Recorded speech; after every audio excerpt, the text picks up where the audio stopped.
The soup burned through my shirt and onto my skin as laughter erupted around me. I kept my head down and my fists unclenched, remembering the promise I made to my mother.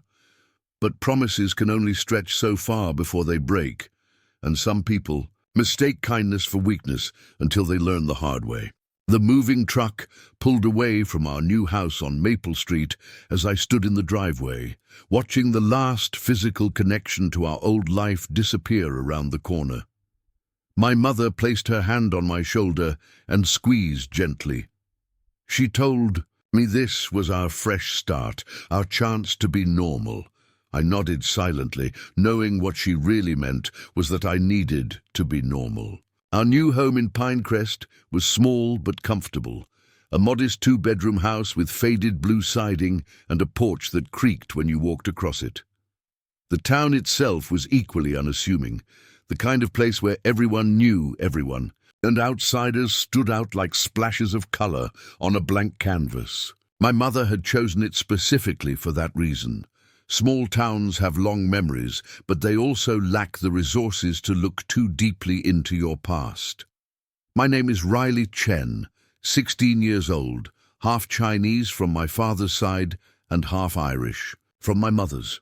Before moving to Pinecrest, I had spent the last 6 years training in mixed martial arts, not just casual classes at the local gym, but serious, competitive training. By 14, I had won the state championship in my weight class.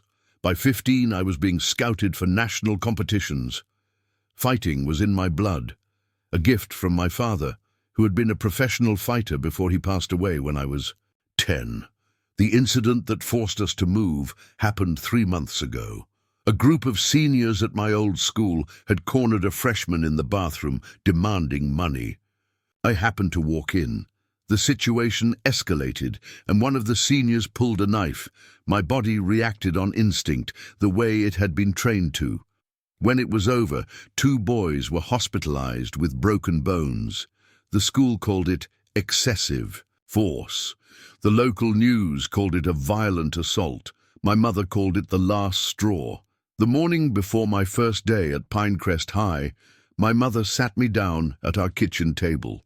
The rising sun cast long shadows across the worn wooden surface. As she held my hands in hers, she told me we needed this fresh start more than anything. She asked me to promise that I would keep my training and my past to myself. She made me swear that no matter what happened, I would not fight. I promised her, seeing the worry lines etched deep around her eyes. I would be normal. I would be invisible. Pinecrest High School was exactly what I expected. The main building was a 2-story brick structure that looked like it had been standing since the 1960s, with additions built on over the decades creating a maze-like quality. The hallways were lined with blue lockers, and motivational posters featuring eagles, the school mascot, adorned the walls. The student body was small, about 400 total, with class sizes averaging 20 students. My strategy was simple: keep my head down, speak only when spoken to, and blend into the background. I wore plain clothes, pulled my long black hair into a simple ponytail, and avoided eye contact. My schedule was filled with standard classes: English, history, biology, algebra 2, nothing that would make me stand out. I avoided the sports teams and clubs, despite the track coach eyeing my athletic build hopefully when I passed him in the hall. For the first 2 weeks, my plan worked perfectly. I was the quiet new girl, unremarkable and forgettable. A few friendly students had introduced themselves. A girl named Amber, who sat next to me in English, had invited me to lunch. I accepted, but contributed little to the conversation, letting the words flow around me like water around a stone. I was present, but not participating, exactly as I had planned. Then I met Jason Wells. Or rather, I caught his attention. Jason was a senior, the star quarterback, and according to the whispers I heard, the unofficial king of Pinecrest High. He stood 6 feet 2 inches tall with broad shoulders, and the confident swagger of someone who had never been told no. His father was the mayor, his mother ran the local real estate office, and he had 3 college football scholarships lined up for the fall. I was at my locker when I first felt his presence behind me. I could smell his cologne, something expensive and overwhelming before I even turned around. He leaned against the locker next to mine, a lazy smile spreading across his face. He told me his name was Jason, as if I might not know who he was. I responded with a polite nod and continued organizing. My books. He said he had noticed the new girl, trying so hard not to be noticed. I closed my locker and told him I needed to get to class. As I walked away, he called after me, saying that everyone at Pinecrest paid their respects to him one way or another. I pretended not to hear him, but a familiar tension crept into my shoulders. I had encountered boys like Jason before, boys who confused fear with respect, boys who measured their worth by how much they could take from others. I pushed the thought away. I had made a promise to my mother. I would keep it. The following days brought more unwanted attention from Jason and his friends. They were always there, watching me in the hallways, making comments just loud enough for me to hear. During lunch, I could feel their eyes on me from their table in the center of the cafeteria. Amber noticed too. She warned me that Jason had a reputation for targeting new students, especially ones who did not immediately fall in line. She explained that most people just gave him what he wanted: money, homework answers, or simply the satisfaction of seeing them afraid. The weekend provided a brief respite. I spent Saturday helping my mother unpack the last of our boxes and arrange furniture. On Sunday morning, I woke before dawn and slipped out of the house while my mother still slept. I found a clearing in the woods behind our neighborhood, far from any houses or prying eyes. There, with only the birds as witnesses, I allowed myself to train. 2 hours of forms, strikes, and conditioning exercises. My body remembered what my mind was trying to forget. The familiar burn in my muscles felt like coming home. Afterward, I sat in meditation, centering myself for the week ahead.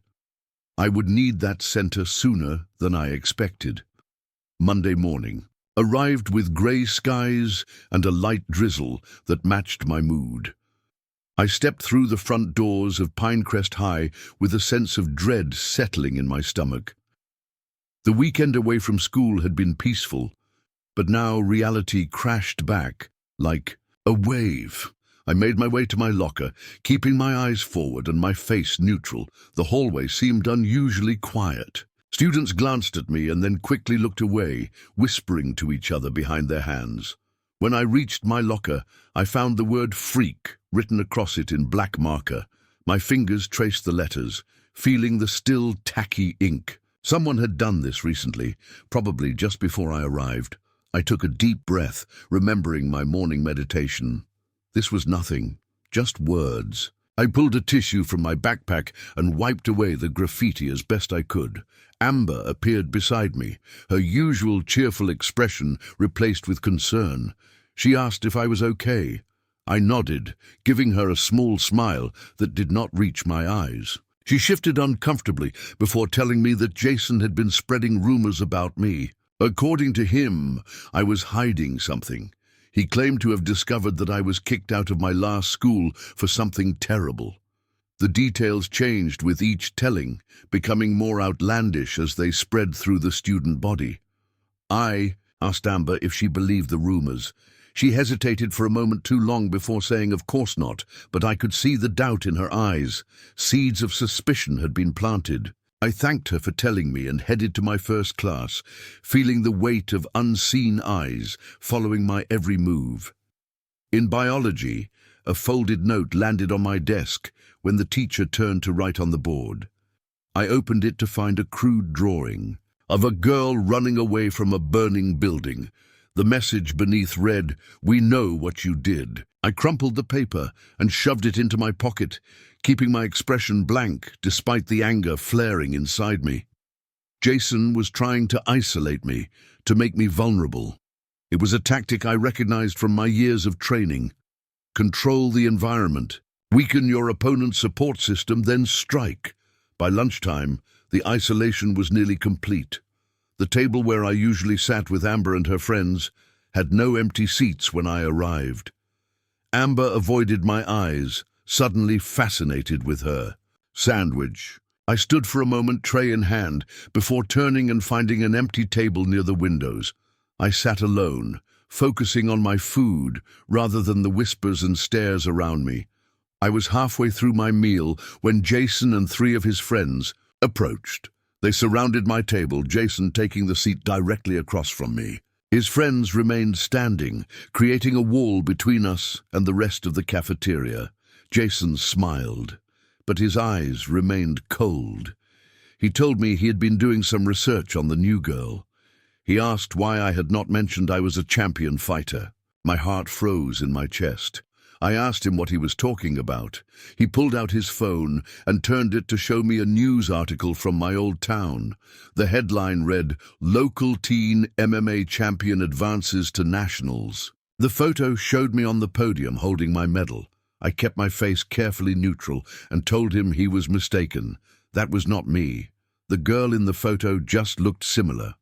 Jason laughed, the sound sharp and unpleasant. He zoomed in on the picture, pointing to my face. He said the article mentioned Riley Chen, state champion in mixed martial arts. He asked how many Riley Chens there could be. I remained silent, my mind racing. How had he found this? Why had he gone looking? Jason leaned forward, his voice dropping to a mock whisper. He told me that fighters needed to pay special protection fees at Pinecrest. For my safety, of course, $20 a week would ensure no one bothered me. I met his gaze steadily and told him I did not have that kind of money. He shrugged, saying we could work out another arrangement. Perhaps I could help him with his homework or provide other services. The suggestion hung in the air, heavy with implication. I stood up, gathering my tray. I told him I needed to get to class. As I turned to leave, one of his friends stuck out his foot. I saw it coming but allowed myself to trip, my tray clattering to the floor, food spilling across the linoleum. The cafeteria erupted in laughter. I knelt and began cleaning up the mess, my cheeks burning with humiliation. Not because I had fallen, but because I had allowed it to happen, because I had promised my mother. Jason crouched beside me, helping to pick up my spilled lunch with exaggerated courtesy. He spoke quietly so only I could hear. He told me to think about his offer. Things could get much worse for me if I refused. He reminded me that his father was the mayor and his mother sold us our house. They knew where I lived. I remained silent, focusing on controlling my breathing, on keeping my hands from forming fists. The next few weeks followed a similar pattern. Jason and his friends escalated their harassment gradually. My locker was vandalized repeatedly. My gym clothes disappeared during class, forcing me to wear my regular clothes for the remainder of the day. In classes we shared, Jason would sit behind me, occasionally pulling my hair or whispering comments that made my skin crawl. When teachers were present, he was the model student, charming and engaged. The moment adult supervision disappeared, the mask dropped. I endured it all silently. Each morning, I woke before dawn to train in my secret clearing. The physical exertion helped burn away some of my frustration. During school hours, I retreated into myself, building walls between my emotions and my actions. I had years of practice in maintaining control. Fighting was not just about striking and grappling, it was about discipline and patience. I repeated this to myself like a mantra whenever Jason tested my limits. My mother noticed the change in me. One evening, as we washed dishes together, she asked if everything was okay at school. I lied, telling her things were fine. Just the usual adjustment period. She studied my face for a long moment before nodding slowly. She reminded me that I could talk to her about anything. I smiled and changed the subject, asking about her new job at the local clinic. The guilt of lying to her sat heavy in my stomach, but I did not want her to worry. She had enough burdens to carry. 43 days after we moved to Pinecrest, everything changed. It was a Friday, and the cafeteria was serving soup, a thick beef and vegetable broth that steamed in the early spring chill. I sat alone, as had become my custom, reading a book while I ate. I was so absorbed in the story that I did not notice Jason approaching until he was directly beside me. He asked what I was reading. I showed him the cover without speaking, The Art of War by Sun Tzu. Jason smirked, commenting that it seemed appropriate for a fighter. He asked if I had reconsidered his offer of protection. The price had gone up to $30 a week now, given the increasing risks to my safety. I closed my book and told him clearly that I was not interested. I would not be paying him anything. His smile faltered for a moment before returning, wider and somehow more dangerous than before. He told me that was disappointing to hear. Very disappointing. He placed his hand on my shoulder, squeezing slightly too hard. I remained perfectly still, though every instinct screamed at me to remove his hand. He leaned down, his mouth close to my ear, and whispered that I had made a serious mistake. Then he straightened up, nodded to someone behind me, and stepped back. I sensed the movement too late. A scalding wave of soup crashed over my head and shoulders, soaking through my clothes and burning my skin. The ceramic bowl clattered to, the table spinning in a circle before coming to rest. The cafeteria fell silent for one breath before erupting in laughter. I sat frozen, soup dripping from my hair, running down my face and neck in hot rivulets. Through the stinging in my eyes, I saw Jason and his friends high-fiving each other. A deep, cold calm settled over me. I stood slowly, soup cascading from my clothes. Without a word, I walked out of the cafeteria and to the nearest bathroom. I locked myself in a stall and stripped off my soaked shirt, using paper towels to clean my reddened skin. The burns were minor, nothing that would leave lasting damage. The humiliation, however, cut deeper. I changed into my gym shirt from my backpack and returned to class as if nothing had happened. Inside, something had shifted. A line had been crossed, not just because of what they had done to me, but because of what I realized they must be doing to others. If they were bold enough to target someone they believed to be a trained fighter, how much worse must it be for those who truly could not defend themselves? That afternoon I walked home instead of taking the bus. I needed time to think, to process what had happened and what I would do next. As I passed the town park, I noticed a group of students gathered at the bus stop. 3 girls, younger than me, probably freshmen. They were surrounded by Jason and 2 of his friends. I stopped, watching from across the street. Even from a distance, I could see the fear on the girls' faces. Jason was gesturing emphatically, while his friends blocked any escape routes.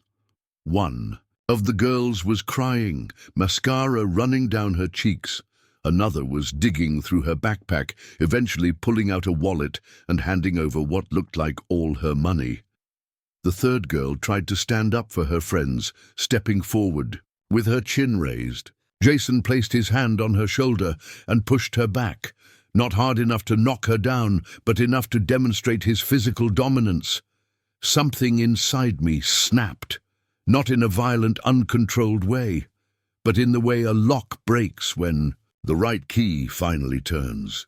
I had made a promise to my mother not to fight, but I had also made a promise to myself long ago, standing at my father's grave. I had promised to protect those who could not protect themselves, to use my strength in service of others, not for my own glory or vengeance. Watching those girls, I knew which promise I needed to keep. I crossed the street, my steps measured and deliberate. Jason's back was to me, and his friends were too focused on intimidating the girls to notice my approach. I cleared my throat. Jason turned, his expression shifting from surprise to amusement when he saw me standing there, still in my soup-stained jeans and replacement shirt. He asked if I had come back for seconds. His friends laughed on cue. I did not smile. I told the girls they could go. Jason stepped between us, saying our business was not finished yet. The girls remained frozen, caught between fear of Jason and uncertainty about me, a stranger intervening. I met the eyes of the girl who had tried to stand up to Jason. I told her it was okay. They could go. I would handle this. Something in my voice must have convinced her. She grabbed her friend's hands and pulled them away from the bus stop. Jason turned to watch them leave, his face darkening with anger. He told me I was going to regret that. I'd just cost him his afternoon profits. I stood my ground, waiting until the girls were safely out of sight before speaking again. I told Jason that his bullying days were over. He could leave me and everyone else at school alone, or he could face the consequences. Jason laughed, genuinely amused by my threat. He asked what exactly I thought I could do. Go to the principal. His father golfed with the principal every Sunday. Tell my mommy. He knew she worked long hours at the clinic and could not afford to make waves in a new town. Fight him. He was twice my size. I remained silent, letting him talk himself into a false sense of security. When he finally ran out of words, I made him an offer. One fair fight, just him and me. If he won, I would pay him $60 a week for the rest of the school year. If I won, he would leave everyone alone, permanently. No more extortion, no more harassment, no more bullying. His friends protested immediately, saying he had nothing to prove by fighting a girl. Jason silenced them with a look. His pride was on the line now. He asked when and where.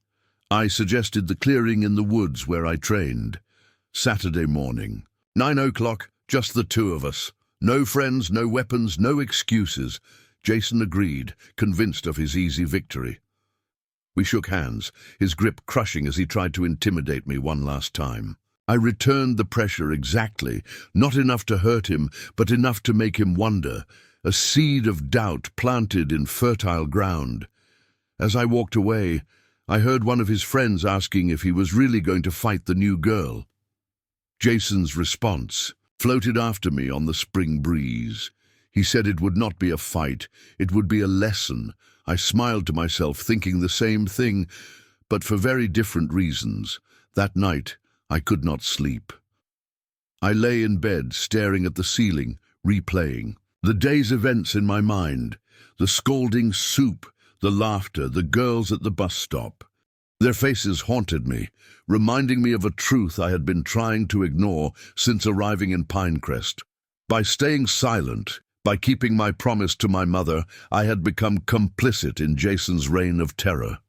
My inaction had enabled his actions. The realization sat like a stone in my stomach. I rose before dawn, as had become my habit.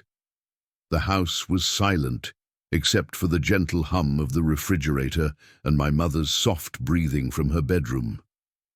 I moved through the kitchen like a ghost, preparing a light breakfast of toast and fruit. My appetite was non-existent, but I knew I would need the energy for what lay ahead. As I ate, I contemplated telling my mother everything, about Jason and his friends, about the bullying and extortion, about the fight I had arranged.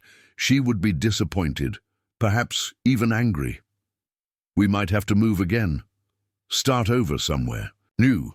The thought of putting her through that made my chest tighten with guilt. But the alternative, continuing to allow Jason to prey on the weak, was unthinkable.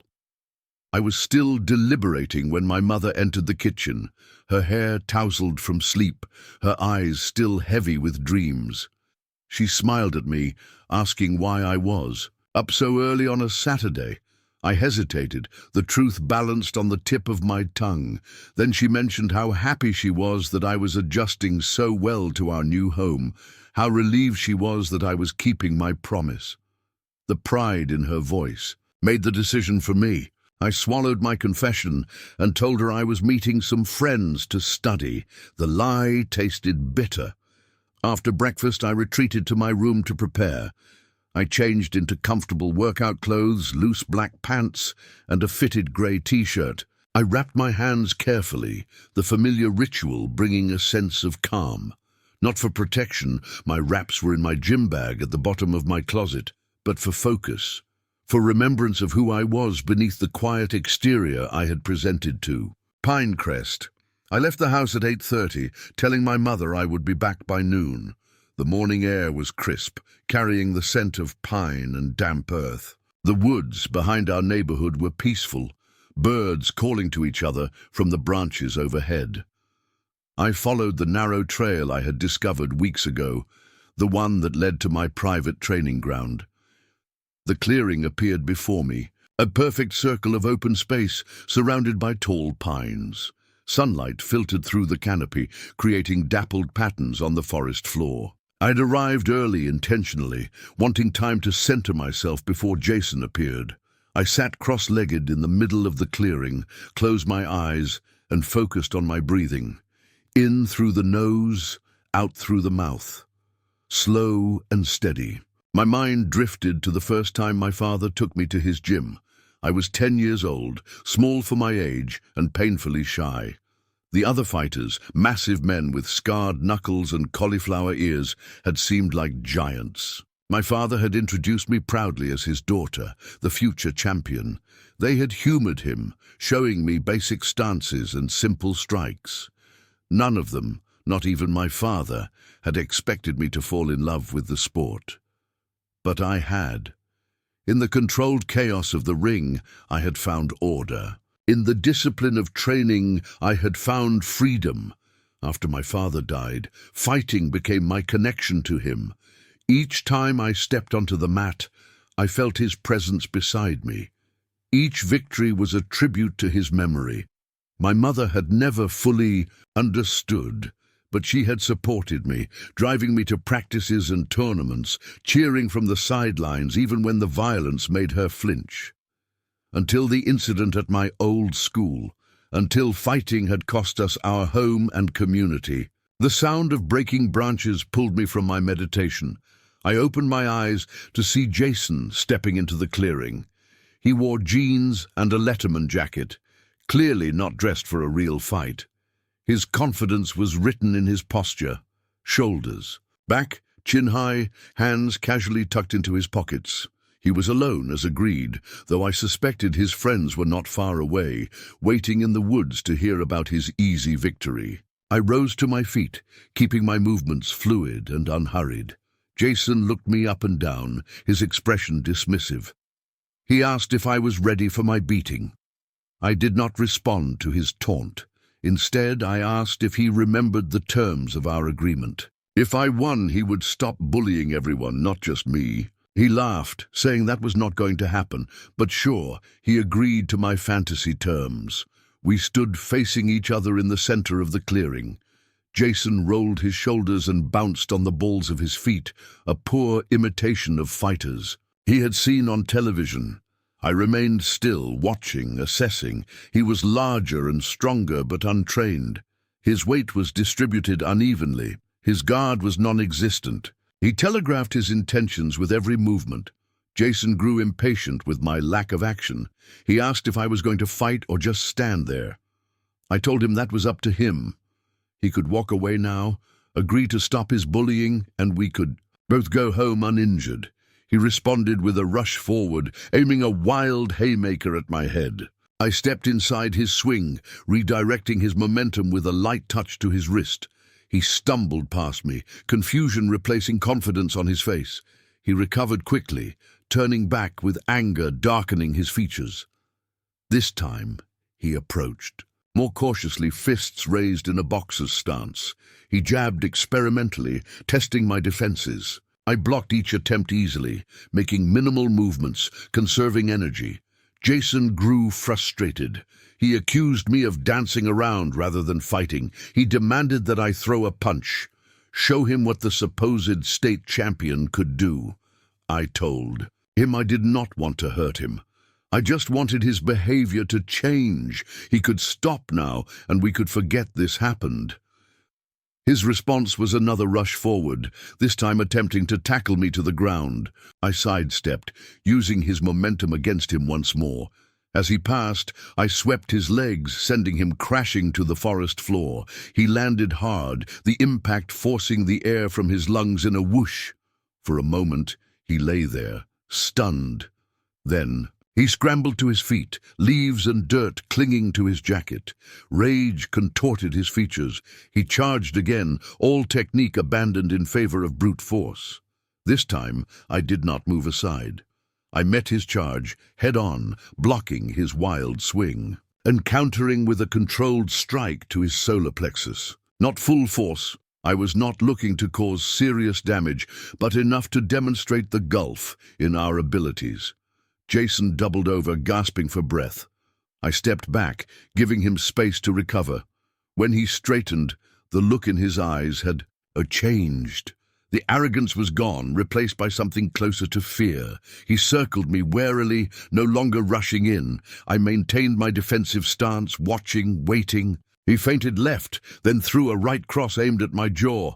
I parried the blow and responded with a light jab to his nose. Not enough to break it, but enough to sting, to water his eyes. The exchange continued for several minutes.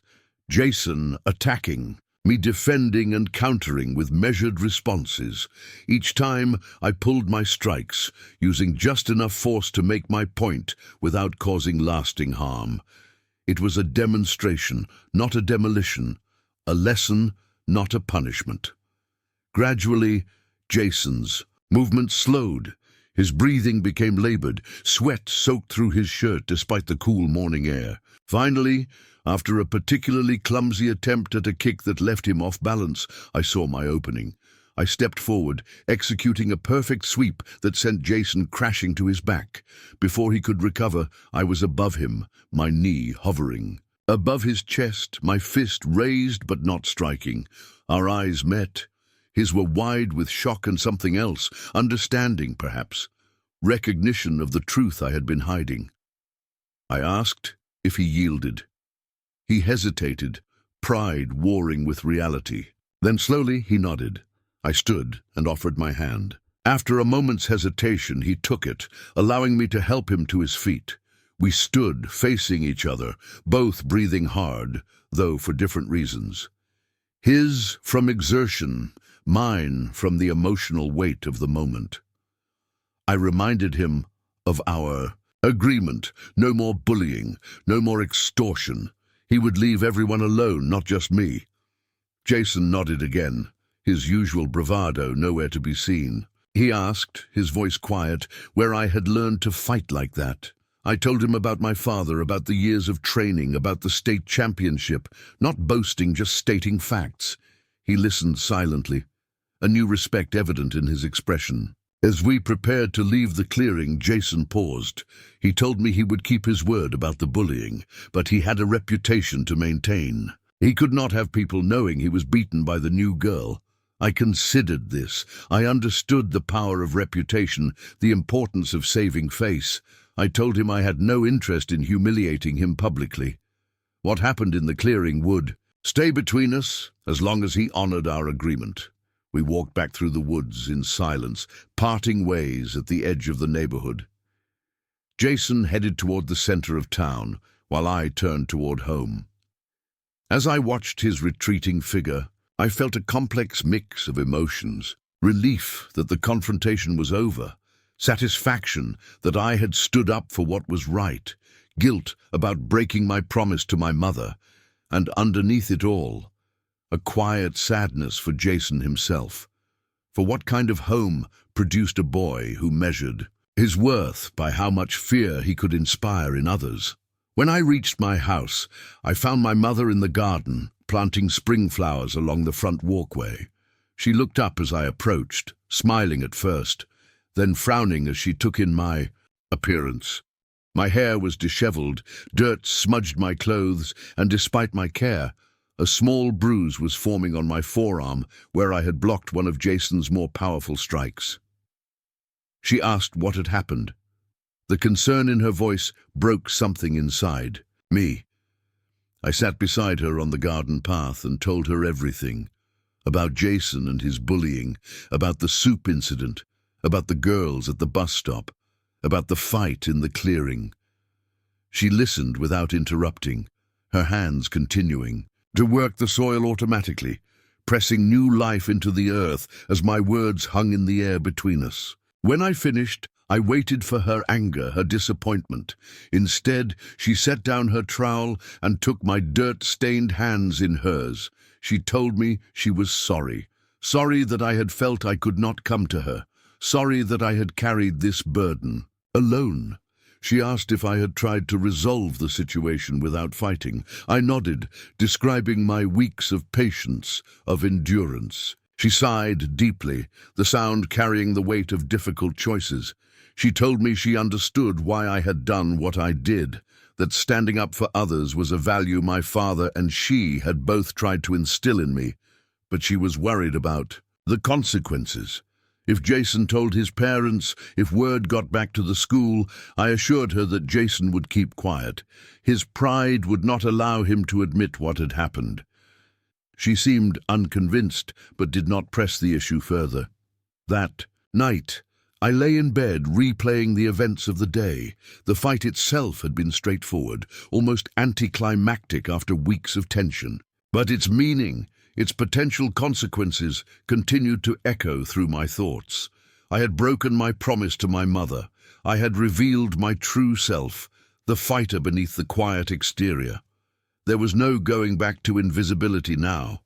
The question was, where did I go from here? Sunday passed in a blur of homework and household chores. My mother and I moved around each other carefully, the weight of our conversation about Jason creating an unspoken tension. She did not mention the fight again, but I caught her watching me with concern when she thought I was not looking. I understood her worry. After what had happened at our last home, the thought of history repeating itself must have been terrifying. Monday morning arrived with a knot of anxiety in my stomach. I had no idea what to expect at school. Would Jason honor our agreement? Would he have told his friends about the fight, spinning the story to preserve his reputation? Would the tenuous peace I had fought for hold, or would I face new, more severe consequences for my actions? I dressed with particular care, choosing clothes that would allow me to move freely if necessary. Dark jeans, a fitted t-shirt and a lightweight jacket.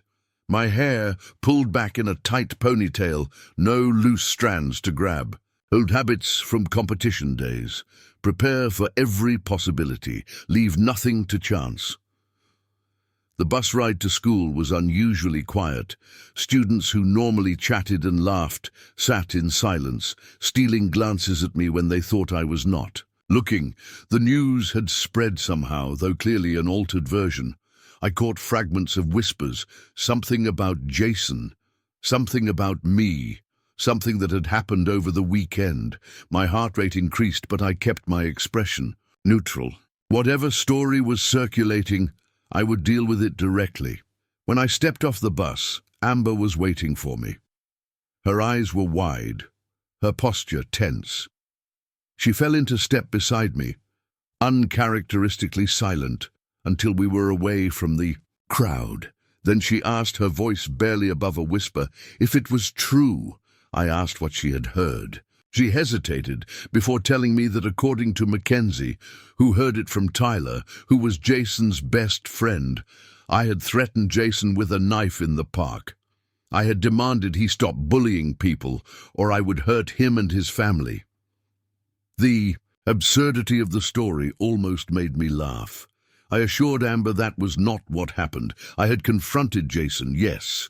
We had talked, yes. But there were no weapons, no threats against families, just a long overdue conversation about his behavior. Amber studied my face, clearly trying to determine if I was telling the truth. Finally, she nodded, accepting my version. She warned me that Jason was telling a different story, that he was painting me as dangerous, unstable, that he was claiming he had agreed to stop bullying people only because he feared for his safety. I thanked her for the warning as we approached the school building. The crowd of students near the entrance parted as we walked through, conversations falling silent, eyes following our progress. The atmosphere was charged with tension and curiosity. I kept my head high, my pace steady. If Jason wanted to spread lies about me, that was his choice. I knew the truth, and eventually so would everyone else. My locker was untouched when I reached it. No graffiti, no tampering. A small victory, but significant. As I gathered my books for first period, I sensed someone approaching. I turned to find a girl standing behind me, small, with glasses and braided hair. She looked familiar, but I could not place her immediately. She spoke softly, introducing herself as Lily, one of the girls from the bus stop. She wanted to thank me for intervening on Friday, for standing up to Jason and his friends. I told her it was nothing, downplaying my actions out of habit.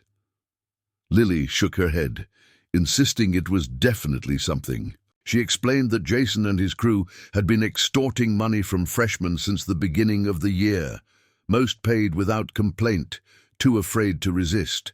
She had tried reporting it once, early in the fall semester. The principal had called it a misunderstanding, suggesting that perhaps she had misinterpreted a request to contribute to a school fundraiser.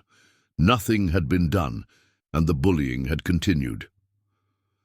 Before Lily could say more, the warning bell rang. She promised to find me at lunch, then hurried off to her class. I watched her go, feeling a strange mix of emotions. Pride that I had helped her, anger that the school administration had failed to protect its students, and something else, something that felt dangerously close to purpose. A sense that perhaps my fighting skills had a place in Pinecrest after all. Throughout the morning, I noticed subtle changes in the school atmosphere. Students who had previously avoided eye contact now offered small smiles or nods of acknowledgement. As I passed, in classes I shared with Jason's friends, they kept their distance, no longer throwing paper or whispering comments. Jason himself was absent, a fact that did not escape my notice. Whether he was avoiding me or simply taking a day to regroup, I could not be sure. At lunch, I found not just Lily waiting for me, but a small group of students gathered at what had been my solitary table. They made room as I approached, an invitation rather than an intrusion. Lily performed hasty introductions. Emma and Zoe, the other girls from the bus stop. David, a sophomore who walked with a slight limp from a childhood illness. Marcus, a junior who transferred to Pinecrest the previous year. Each of them had a story about Jason, about being targeted, extorted, humiliated.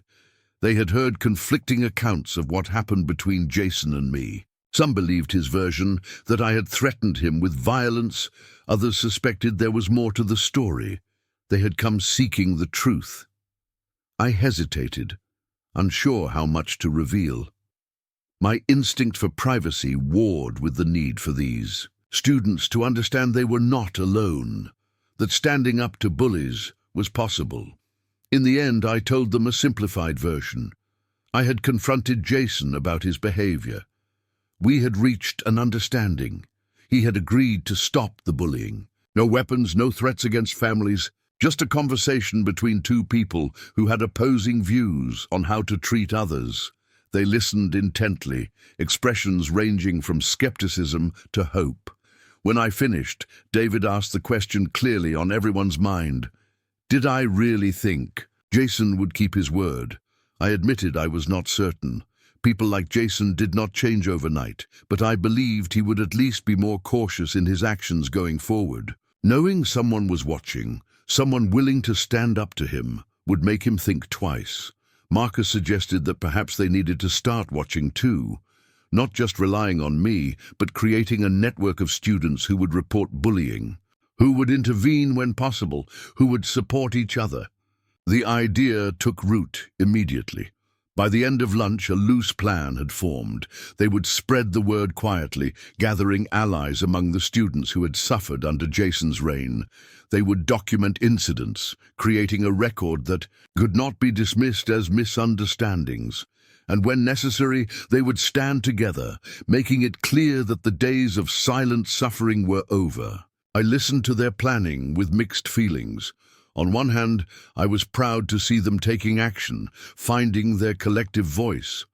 On the other, I worried about potential backlash. Jason had resources and connections that these students did not. His father was the mayor. His family had influence in Pinecrest. If he felt truly threatened, the consequences could extend beyond school grounds. As we prepared to return to class, Lily pulled me aside. She asked if I would teach them, not just how to document bullying or support each other, but how to defend themselves physically if necessary. The request caught me off guard. I had spent weeks hiding my training, and now I was being asked to share it openly. I told her I would think about it, making no promises. The afternoon classes passed in a blur of distraction. My mind kept returning to Lily's request, weighing the risks against the potential benefits. Teaching self-defense was not the same as encouraging fighting. It was about confidence, awareness, boundaries, skills that extended far beyond physical confrontation. By the final bell, I had made my decision. I found Lily at her locker and told her I would help, but with strict conditions: no aggressive moves, no seeking out confrontation. Self-defense only, to be used as a last resort when walking away or getting help was not an option. She agreed immediately, her eyes lighting up with excitement. We arranged to meet that weekend, in my clearing in the woods. She would bring only those who were serious about learning, who understood and accepted the responsibility that came with such knowledge. Tuesday morning brought the return of Jason. He walked the halls with his usual swagger, but I noticed subtle differences. His gaze slid away when our paths crossed. He maintained a wider distance when passing my locker. His friends seemed uncertain, watching him for cues on how to behave. The dynamic had shifted, though most students would not recognize the change. I did. I had seen it before in competitions, when an opponent realized they had underestimated me. Respect born of caution, rather, than admiration. The week continued with a new rhythm. During school hours, I attended classes, ate lunch with my growing circle of allies, and observed the gradual transformation of Pinecrest's social hierarchy. Jason and his friends still occupied their table in the center of the cafeteria, still walked the halls with an air of ownership. But their power was diminishing, eroding with each student who chose to stand rather than cower, to speak rather than suffer in silence. After school and on weekends, I began training a small, dedicated group in my clearing.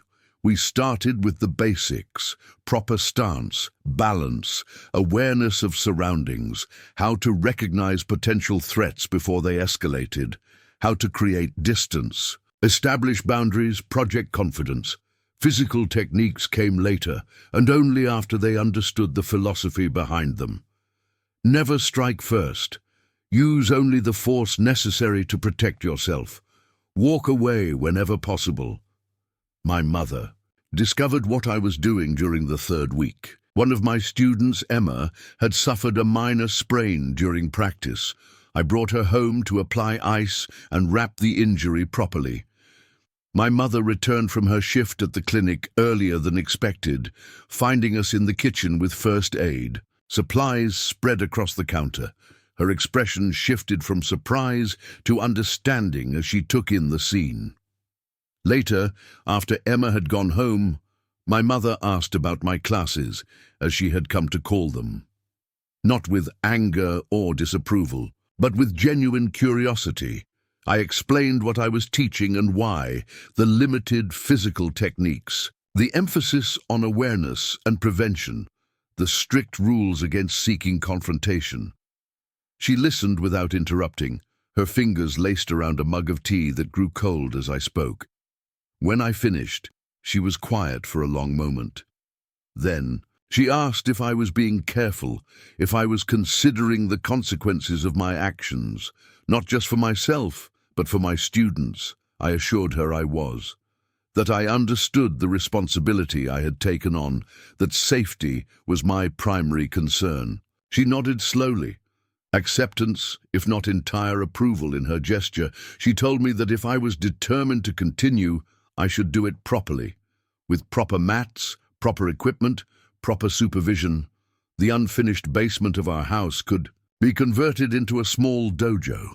It would be safer than the clearing in the woods. Her offer stunned me into momentary silence. Then gratitude washed over me, bringing unexpected tears to my eyes. I hugged her tightly, feeling the tension that had lived between us since our move to Pinecrest begin to dissolve. She hugged me back, whispering that she was proud of me, proud of the young woman I was becoming. In that moment, I felt my worlds beginning to align. The fighter I had been and the person I was trying to be in Pinecrest no longer seemed at odds.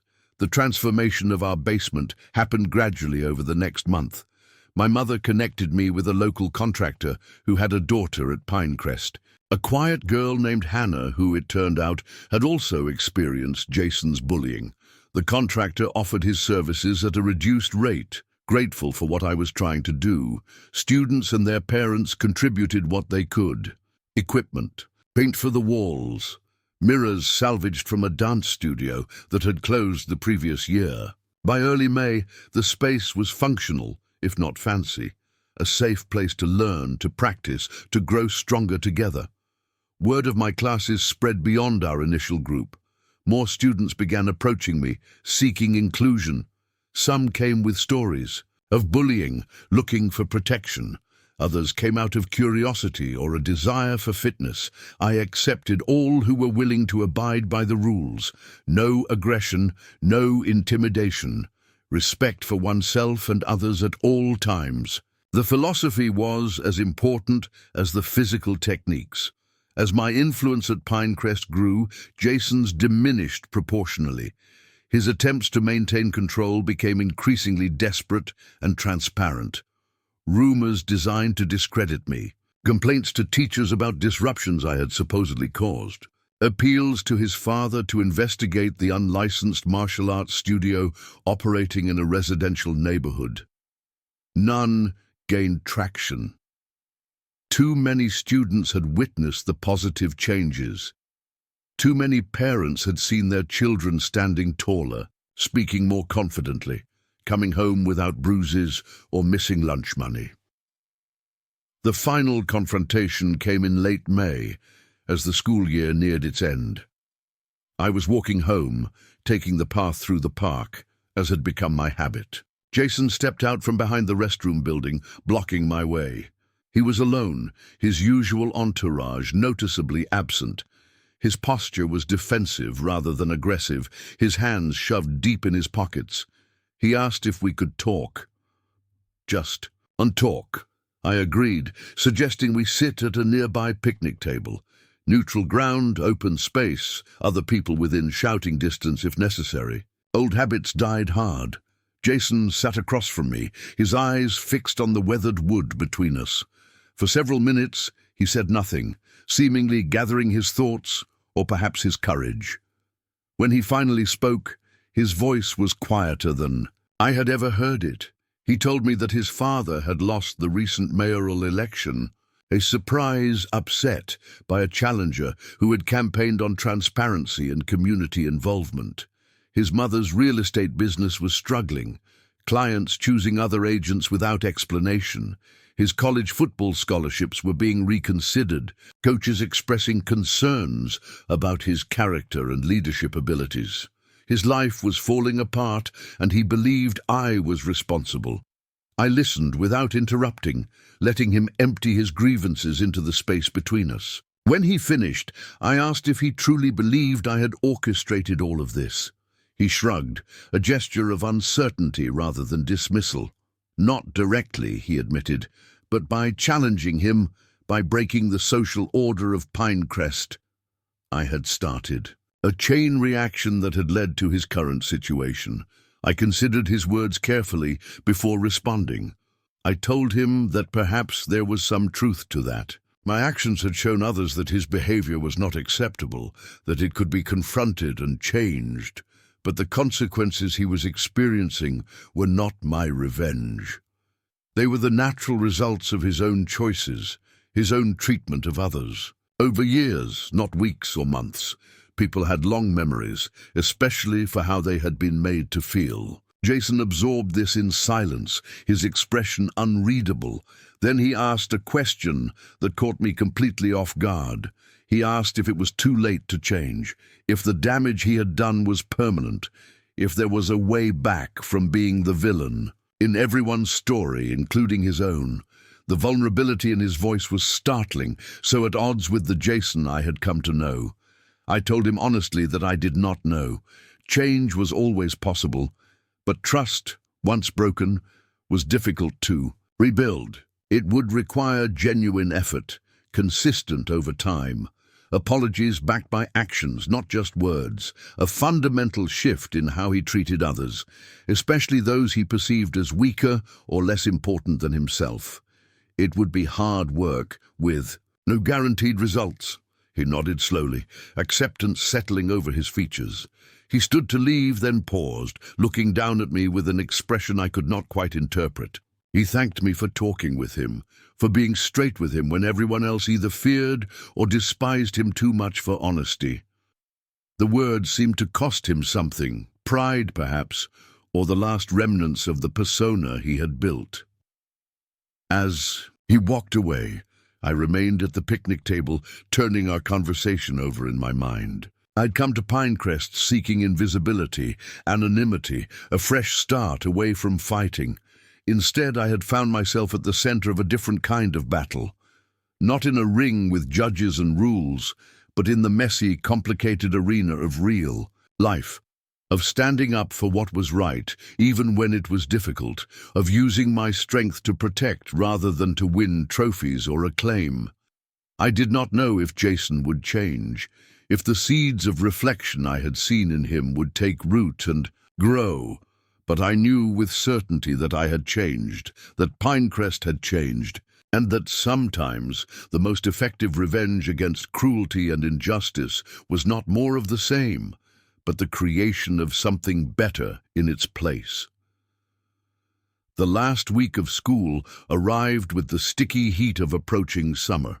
Final exams loomed. Students divided their time between frantic studying and daydreaming about vacation plans.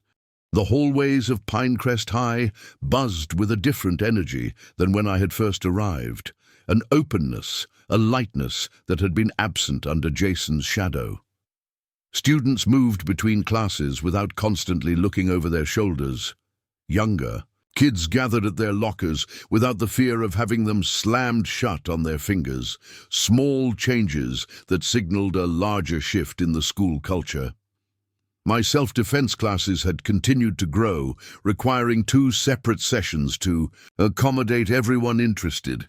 The basement dojo, as my students had dubbed it, was in constant use. My mother had even begun sitting in occasionally, her medical knowledge proving valuable when discussing vulnerable points on the body and proper care for minor injuries. She never participated in the physical training, but her presence felt like a blessing, an acceptance of this part of my life that she had once feared. Monday morning of the final week, I arrived at school to find a small crowd gathered around the main bulletin board. Curious, I made my way forward, squeezing between excited students to see what had captured their attention. A new notice had been posted, announcing the creation of a peer mediation program for the coming school year. The program would train student volunteers to help resolve conflicts, address bullying, and create a more supportive school environment. A faculty advisor would provide oversight, but the initiative would be primarily student-led. What caught my attention was not the program itself, though it seemed worthwhile, but the name listed as the student coordinator, Jason Wells. I read it twice, certain I had misunderstood. But there was no mistake. Jason had not only volunteered for the program, but had taken a leadership role. I stepped back from the bulletin board, processing this unexpected development. Throughout the day, the peer mediation program was the main topic of conversation. Reactions ranged from skepticism to cautious optimism. Many students, particularly those who had suffered under Jason's bullying, questioned his sincerity. Others, mostly his former friends and followers, seemed confused by this apparent change of direction.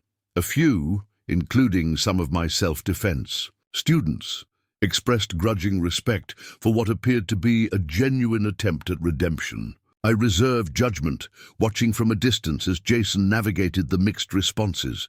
He moved through the school differently now. The swagger was gone, replaced by a more measured stride. He spoke less and listened more. When confronted directly about his past behavior, he did not become defensive or threatening.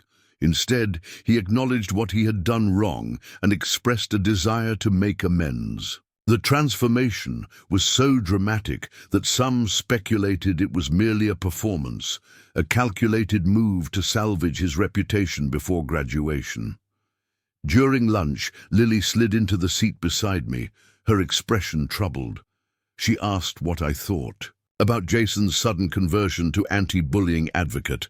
I admitted I was uncertain. People could change.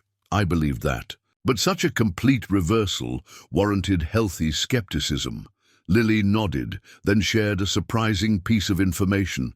Jason had approached her that morning, offering a direct apology for his treatment of her and her friends. Not a generic sorry, but a specific acknowledgement of what he had done and the harm it had caused. He had not asked for forgiveness or attempted to justify his actions. He had simply owned his behavior and expressed genuine regret. The conversation with Lily left me thoughtful. I remembered Jason's question in the park about whether it was too late to change.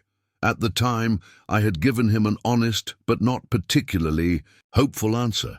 Now I wondered if I had underestimated him, or perhaps underestimated the power of truly seeing oneself clearly for the first time. After school, I was gathering books from my locker when I sensed someone approaching. I turned to find Jason standing a respectful distance away. He asked if we could talk privately, not in the park this time, but in the guidance counselor's office, where our conversation would be both private and appropriately supervised. The request was carefully worded, clearly designed to ensure I felt safe and comfortable. I agreed, curious about what he wanted to discuss. The guidance counselor, Mrs. Rodriguez, welcomed us into her office with professional warmth. She explained that Jason had asked for this meeting and had given her a general idea of the topic, but that the conversation itself would remain confidential unless either of us chose to share it. She would remain present as a neutral third party, intervening only if necessary. With the parameters established, she sat back, giving us space to talk. Jason began by thanking me for agreeing to meet with him. His tone was formal, almost rehearsed, suggesting he had practiced what he wanted to say. He explained that the peer mediation program had been his idea, born from our conversation in the park and subsequent reflection on his behavior. He had approached Principal Stevens with the proposal, expecting resistance given his history. Instead, he had found cautious support, particularly when he acknowledged his own past as a bully and his desire to make meaningful amends.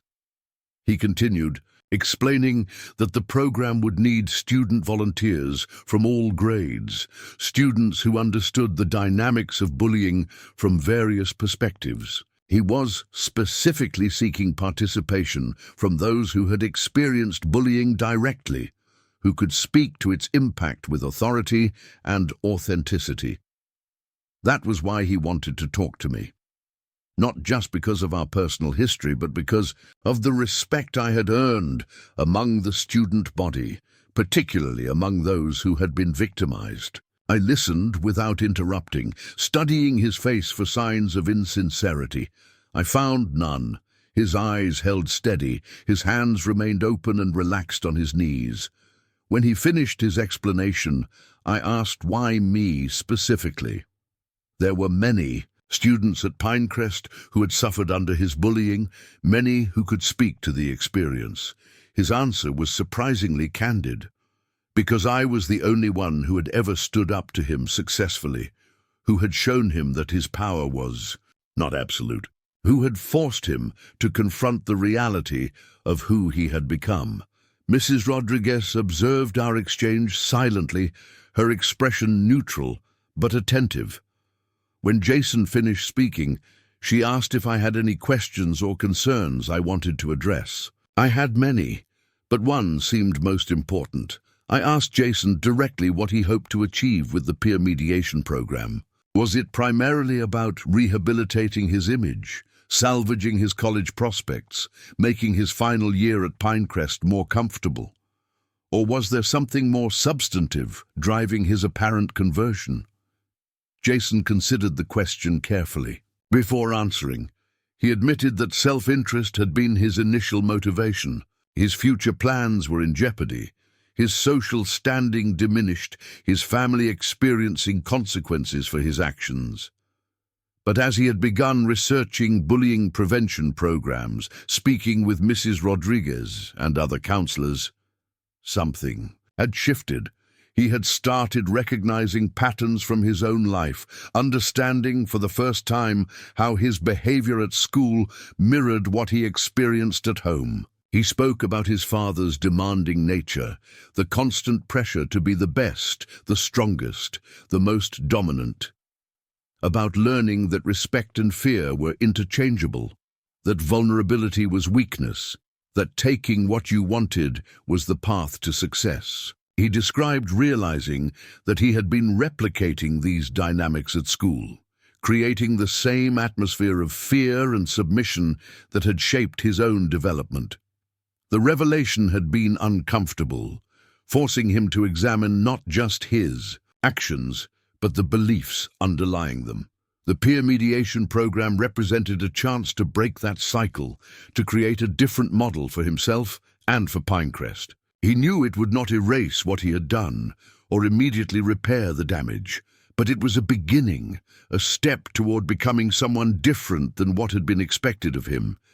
His explanation was more thoughtful, more self-aware than I had anticipated. I found myself believing him, or at least believing in his current sincerity. People were complex, capable of genuine change alongside lingering problematic patterns. The Jason sitting before me was still the same person who had tormented his classmates for years, but he was also someone actively trying to chart a different course. I told him I would consider participating in the peer mediation program, but not as his subordinate or assistant. If I joined, it would be as an equal partner, bringing my own perspective and experiences to the project.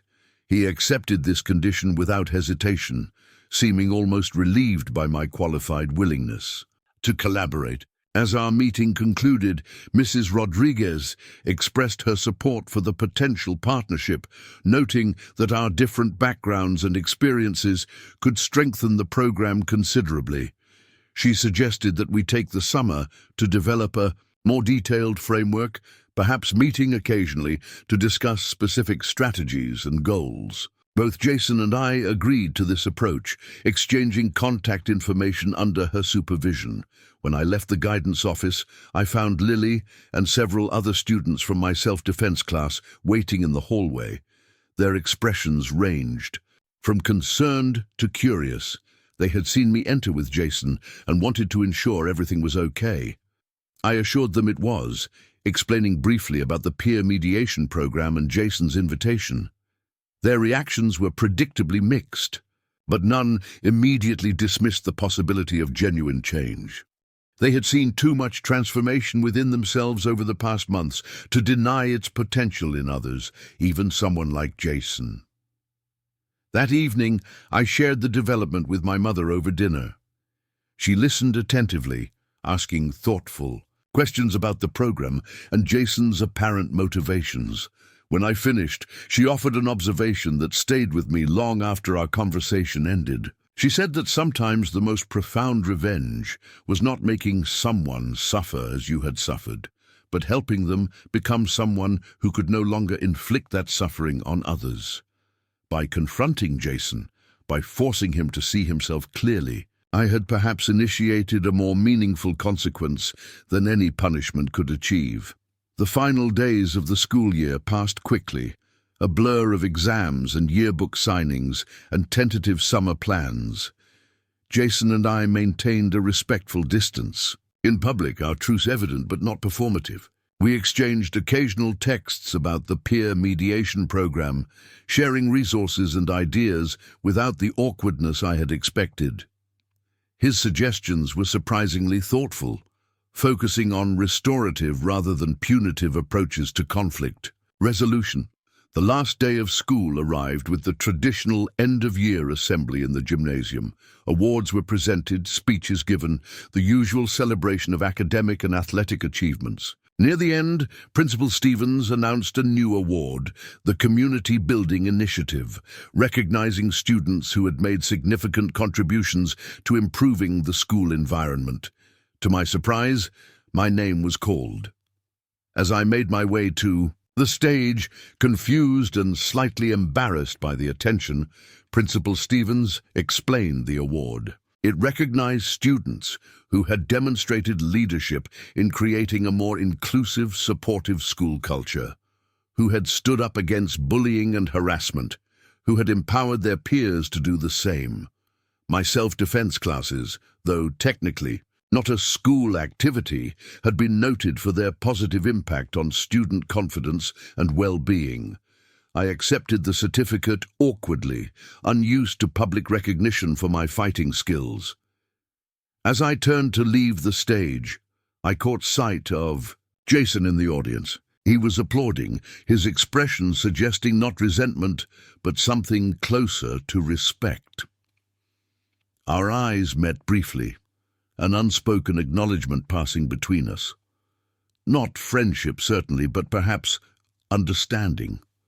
Recognition of the strange journey that had brought us both to this moment, so different from what either of us had expected when I first arrived at Pinecrest. The summer began with uncertainty, but settled quickly into a productive rhythm.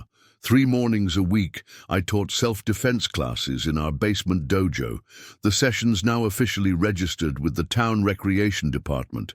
Twice a month, I met with Jason and Mrs. Rodriguez to develop the peer mediation program for the coming school year. We created training materials, outlined procedures for handling different types of conflicts, and designed awareness campaigns to introduce the program to returning and new students alike. Working with Jason was challenging at first, our history creating an undercurrent of tension that made communication difficult.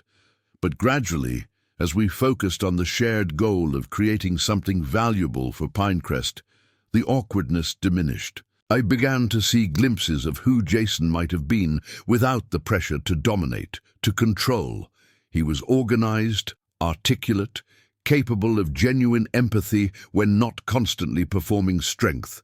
These qualities emerged slowly, like plants long. Denied sunlight finally given the chance to grow. July brought an unexpected opportunity. A regional youth leadership conference was seeking workshop presenters on the topic of bullying prevention.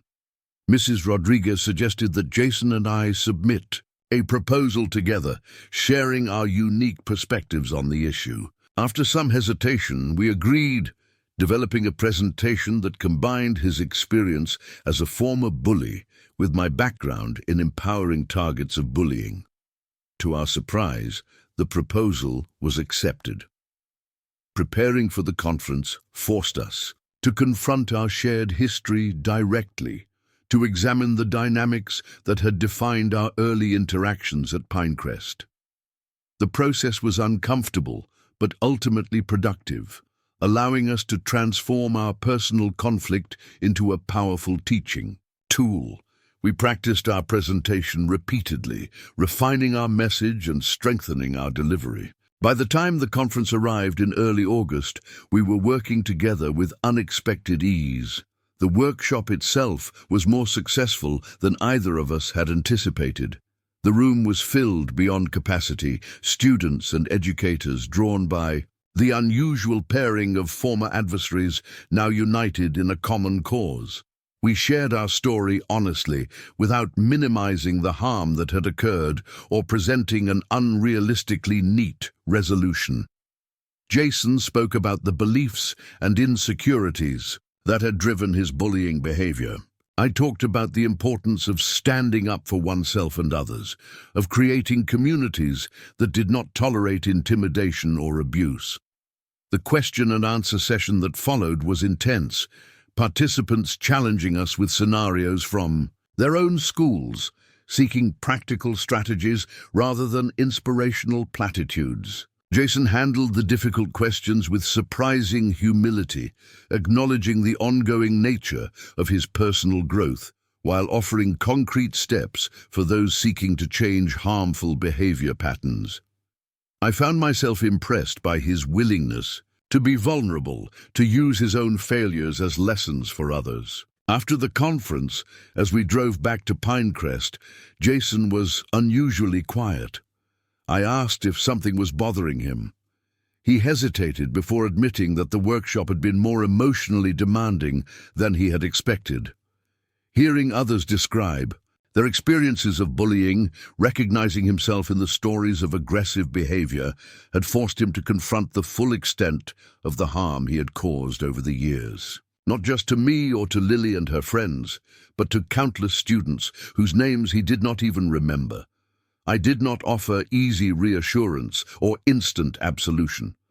Instead, I acknowledged the difficulty of truly seeing oneself clearly and the courage required to change despite that knowledge. We rode in companionable silence for several miles before he spoke again. He thanked me for not giving up on him entirely, for being willing to work together despite our history, for showing him a path forward that did not erase the past but allowed for a different future. The recognition ceremony at the end of summer came as a surprise to both of us. The town council, impressed by the workshop and our ongoing efforts to address bullying at Pinecrest, presented us with a community service award and a small grant to expand our programs. Local media covered the event, interviewing us about our unusual partnership and future plans. Standing beside Jason on the steps of Town Hall, accepting recognition for work that had grown from conflict, I experienced a moment of perfect clarity. This was the true revenge, not humiliation or pain inflicted in kind, not a momentary victory in a clearing in the woods, but this transformation, this reclamation of power and purpose. Jason had once sought to make me small, to force me into fearful compliance. Instead, I had become more fully myself, had helped others do the same, and had even played a role in his own journey toward a better self. The cycle of cruelty that might have continued indefinitely had been broken, replaced by something with the potential to heal rather than harm. As we posed for photographs, certificate held between us, I thought about the girl who had arrived in Pinecrest months earlier, who had promised her mother to keep her head down, to stay invisible, to deny her own strength and skills. That girl could never have imagined standing here, publicly acknowledged for the very abilities she had tried to hide. Could never have pictured working alongside her former tormentor toward a shared goal of creating a more just community. The revenge had not unfolded as I might have planned or expected. It had been neither quick nor directly proportional to the original offense, but it had been complete in a way that simple retribution could never achieve. It had transformed not just Jason or the culture of Pinecrest, but me as well, had helped me integrate the fighter I had always been with the person I was becoming, had taught me that sometimes the most powerful response to cruelty is not more cruelty, but the steady, determined creation of something better in its place. 5 years passed, like pages turning in a book, each chapter building on the one before it. I graduated from Pinecrest High as valedictorian, my speech focusing on the power of community to transform conflict into connection. The peer mediation program that Jason and I had established continued under new student leadership, expanding to include regular workshops for parents and community members. My self-defense classes evolved into a formal program adopted by the school district, teaching not just physical techniques, but emotional regulation, boundary setting, and conflict de-escalation. I attended college on a partial scholarship, studying psychology with a focus on adolescent development. My experiences at Pinecrest had sparked an interest in understanding the roots of bullying behavior and effective intervention strategies. During summer breaks, I returned home to teach self-defense and contribute to the programs we had built. My mother watched my developing career with pride, her initial fears about my fighting skills replaced by appreciation for how I had channeled them into constructive paths. Jason and I maintained an unusual connection, not quite friendship, but something more complex and meaningful. He attended a state university, majoring in education with plans to become a high school counselor. We consulted each other on projects and presentations, our different perspectives creating a more comprehensive approach than either could achieve alone. Occasionally, we were invited to speak at conferences or workshops, sharing our story as an example of how confrontation, when handled with integrity and purpose, could lead to genuine change. The turning point in my professional journey came during my final year of college. A video of one of our joint presentations went viral online, capturing attention for its honest portrayal of bullying dynamics and practical strategies for intervention. Suddenly, I was receiving invitations to speak at schools across the state, then the region, then nationally. My senior thesis on peer-based bullying prevention programs was published in an educational journal, bringing academic attention to the work we had begun at Pinecrest. After graduation, I founded a non-profit organization focused on empowering young people to create safer, more supportive communities. The Pinecrest model, as it became known, combined self-defense training with conflict resolution skills and in peer mediation programs. Schools that implemented the full model reported significant decreases in bullying incidents and improvements in overall school climate. The work was challenging but deeply rewarding, allowing me to witness the same transformation in other communities that I had experienced in my own.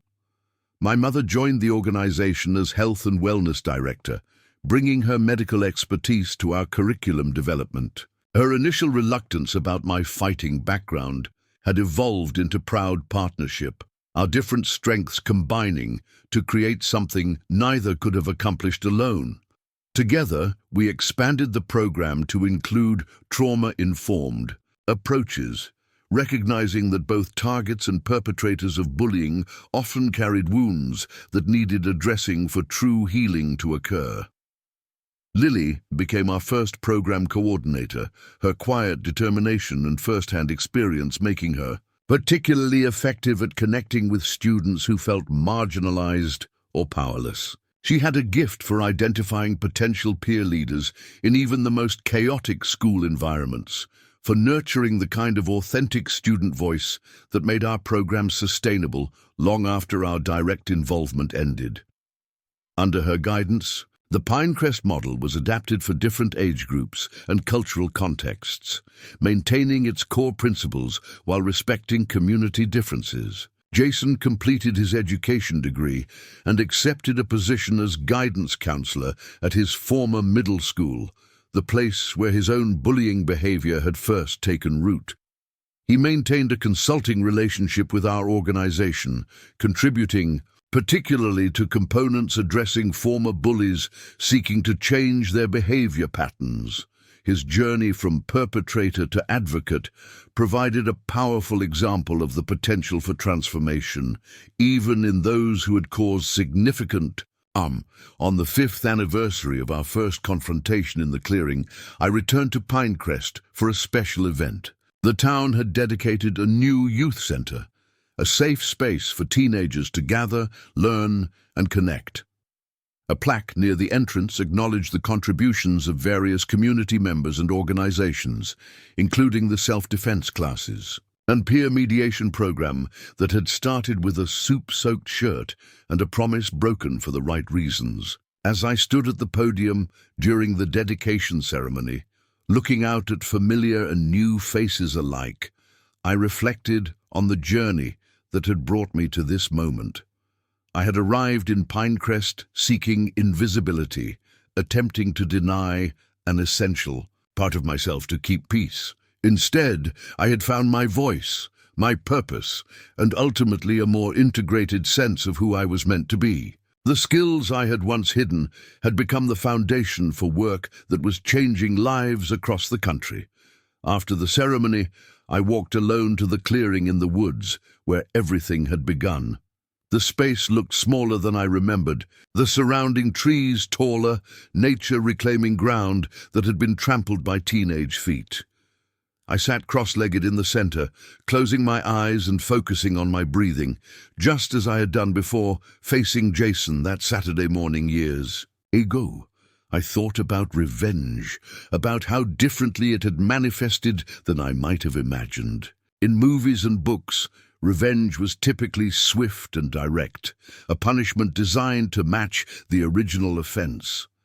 My experience had been messier, more complex, ultimately more transformative. The confrontation in the clearing had been necessary, but ultimately just the beginning of a longer process that had changed not just Jason, not just Pinecrest, but myself and countless others through ripple effects that continued to spread. The true revenge had not been in defeating Jason physically, though that moment had been necessary to break the pattern of his behavior. The true revenge had been in the aftermath, in the steady, patient work of building something better in place, of what had been broken, in refusing to be defined by someone else's actions or expectations, in transforming a personal victory into a collective one that benefited an entire community. I opened my eyes, watching the dappled sunlight filtering through the canopy above. A sense of peace settled over me, deeper and more enduring than any triumph I had experienced in competition. This clearing would always be important to me, a place of transformation and decision, but my work, my life, had expanded far beyond this small circle of earth and memory. As I prepared to leave, I noticed a flash of movement at the edge of the clearing. A young girl, perhaps 12 or 13, watching me curiously from between the trees. She stepped forward hesitantly when our eyes met. She explained that she had followed me from the youth center opening, curious about where I was going. She had heard stories about me, about what had happened in this clearing years ago, about how I had stood up to the biggest bully in Pinecrest and changed everything. I smiled at the mythology that had apparently developed around that day. The story had grown in the telling, as stories often do. I asked what her name was. She told me she was Maya, a 7th grader at Pinecrest Middle School. She participated in the peer mediation program there and had recently started taking self-defense classes at the youth center. Her words carried a hint of pride, of belonging to something meaningful. Maya hesitated before asking if it was true that I had been afraid that day in the clearing, if I had doubted myself before confronting Jason. The question revealed the heart of her curiosity, the reason she had followed me. She was seeking not just the factual details of what had happened, but the emotional truth beneath them. The courage it took to stand up when standing up seemed impossible. I patted the ground beside me, inviting her to sit. When she settled cross-legged on the forest floor, mirroring my posture, I told her the real story. Not the exaggerated version that had apparently circulated through Pinecrest over the years, but the truth. About being new and wanting to disappear. About watching others suffer and finally recognizing my responsibility to act. About being afraid, but finding something stronger than fear within myself. Maya listened intently, her expression shifting between concentration and recognition. When I finished, she was quiet for a moment, processing. Then she shared her own story about being bullied in elementary school before the peer mediation program existed, about finding her voice through the self-defense classes at the youth center, about intervening just last week when she saw an 8th grader demanding money from a 6th grader in the bathroom. She had not fought, had not needed to. She had simply stood tall and told the older girl that behavior was not acceptable at Pinecrest anymore. Her story filled me with a quiet joy, a sense of completion that transcended any personal achievement. This was the legacy that mattered, not my name on a plaque or my programs adopted by schools across the country, but this girl and others like her carrying forward the simple, powerful understanding that standing up for what is right changes everything. That strength used in service of others creates more strength, not less. As we walked back toward town, together, Maya asked what advice I would give to someone facing a bully today. I considered the question carefully, wanting to honor its importance with a thoughtful response. I told her that courage does not mean absence of fear, but action despite fear. That true strength comes not from dominating others, but from protecting the vulnerable, including the vulnerable parts of ourselves, that sometimes the most powerful thing we can do is simply refuse to accept the unacceptable, to name it clearly and stand firm in that truth. Maya nodded, seemingly satisfied with my answer. Before we parted ways at the edge of the park, she thanked me, not just for talking with her, but for what I had started years ago. The ripples of that confrontation in the clearing had reached her, had helped create a school where she felt safer, more empowered, where bullying was no longer accepted as an inevitable part of growing up. I watched her walk away, her steps confident and purposeful. In that moment, I understood something. My father had tried to teach me long ago during one of our early training sessions. He had said that fighting was never about the opponent across from you. It was about becoming the person you needed to be, about standing for something larger than yourself. I had not fully comprehended his words then. I did now. The revenge that had begun with a confrontation in a forest clearing had evolved into something I could never have anticipated. Not just the breaking of one bully's power, but the building of a community where bullying itself became increasingly difficult to sustain. Not just my personal journey from hiding to leading, but the journeys of countless others who found their own strength through the paths we had cleared together. As the sun began to set over Pinecrest, painting the sky in shades of orange and pink, I made my way back to my mother's house for dinner. Tomorrow would bring new challenges, new schools to visit, new programs to implement. The work was ongoing, never truly finished. But tonight, walking the familiar streets of the town that had tried to make me small and instead helped me grow beyond measure, I felt a profound sense of gratitude for the journey, for the soup that had burned my skin and the promise I had broken, and the clearing in the woods where I had finally stood tall as myself. The most complete revenge, I had learned, was not in destroying your enemy, but in creating a world where such enemies could no longer thrive, where cruelty was met not with more cruelty, but with steady, determined resistance and the patient building of something better, where strength was measured not by the fear you could inspire in others, but by the courage you could inspire in them to stand up, to speak out, to become their fullest selves. That was the revenge I had taken, though it looked nothing like what I had imagined when standing in the cafeteria with soup dripping from my hair. It was larger, more complex, more lasting. It had transformed not just Jason or Pinecrest or the students who came after us, but me as well, had taught me that sometimes the most powerful response to those who try to diminish you is to grow so large, so strong, so rooted in purpose that their actions become nothing more than the soil from which your true self finally blooms.